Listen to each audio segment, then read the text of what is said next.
Hey, what's up, guys? How you doing? What I'm doing here is basically trying to help out one of my subscribers. He had a question. His name is Tony. He has a, I believe, TXNR 656. I have a 757, and he was wondering, how did I connect two rear height speakers in the back? Because he said he only seems to have one. I don't know his model that well, so maybe he only has one, but I don't think you would have only one. Either you have it or you don't. And I'll explain why. And here's what's going on right here. See right here where it says number 4. Number 4 is your surround speakers. These are your rear, left and right, where it says 4 and 5. This is your speakers that you can hear from the side where the bullets are going, left and right. Now here, these are your surround back or height. What they mean by this, you can use these as either a back or height, but they call them height speakers. And where it says 7 and 8 here, you see where it says right and it says left.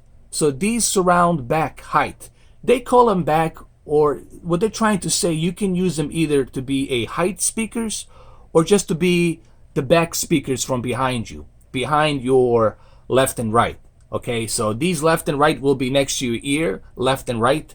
And then these, they can be either in the back, facing you from behind, both of them, or they can be put up high to be a height speakers. So you can get that Atmos basic, I call it the basic Atmos experience, which to me it's more than enough. Okay, so remember, this is where you hook up your rear height speakers on 7 and 8. 4 and 5, it's your surround rears, your left and right surround rears. Your standard, 5.1 rear, left and right. And these here, these are the ones that they can be either placed behind surround, behind those left and right surround, left and right rears. These you can place behind you, way behind these. And then you can get that even more depth of surround field on 7.1. Or you can put them up high and then go to your menu settings and put them in as the height speakers. Now, here's the trick. Originally, Dolby wants you to hook up a Dolby enabled rear height speakers. And I'm not saying that those rear height Dolby speakers, they don't work. They do work, but the problem is they're too expensive. Like each one of those speakers will cost you about between $400 to $500. So you're not going to spend $1,000 for two Dolby Atmos rear height speakers. It's ridiculous. When you can do it yourself, just put these up on the ceiling, man. Put them as high as you can. I just put them a little bit high, but I haven't put them all the way up to the ceilings because my speakers are too heavy. I mean, I'm not building a home theater here. I'm going to do that when I move out, when I move to a bigger place. Then I'll put them up on the ceiling. By then, I might even get a new receiver. I might get the ZX series, the 3100, and have 11 channels and do the whole Dolby Atmos experience. But don't waste your money on that, man. First of all, for $1,000, I mean, you can get a full setup of speakers, and you can extend them. You can cross wire them and share the wattage. So remember, this is where on my receiver, this is a 757 TXNR 757.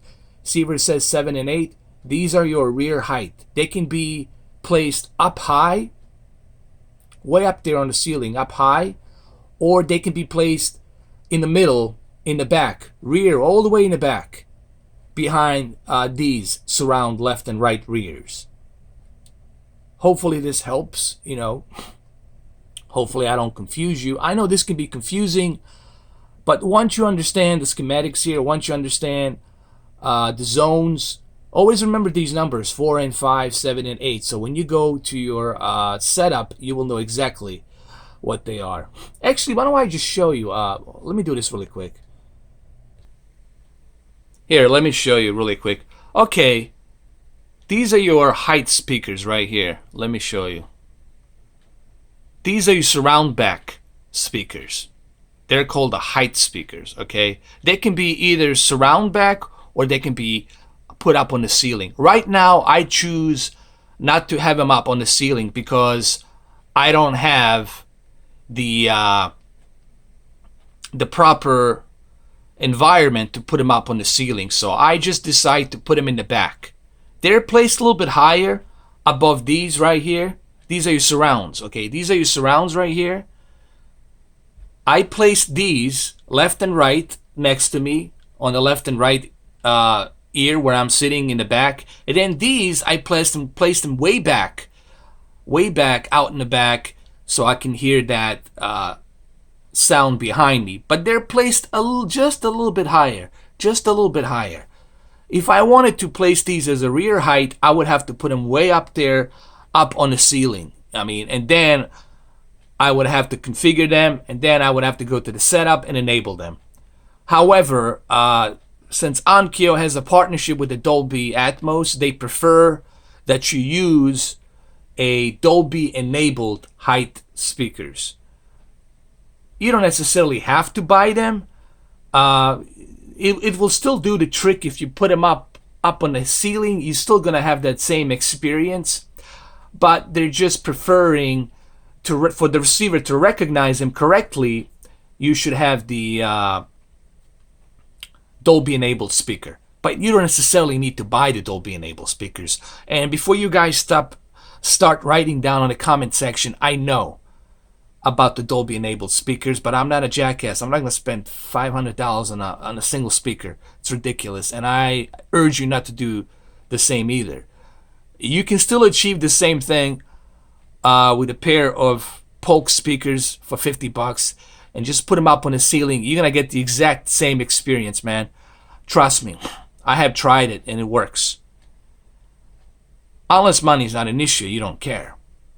And one more thing I want to talk about since we're here.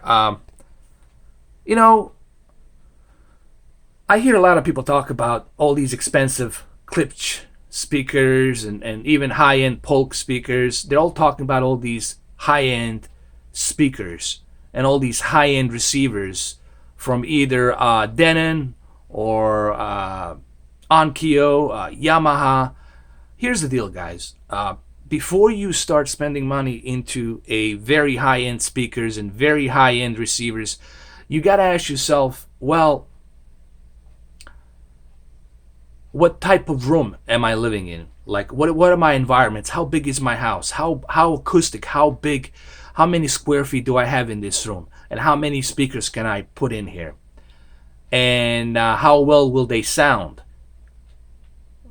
With such loudness, let's say you have a 400-watt speaker from Klipsch, and then you have a small room that's about 400 square feet. That's ridiculous. So you got to ask yourself this question, like, where are you going to build these speakers? Where are you going to build this home theater? How acoustic is going to be? Do you have a balcony, or do you have a hallway that goes to the inside the living room? Is that going to be a problem? Is that going to be echoing? How the speakers are placed?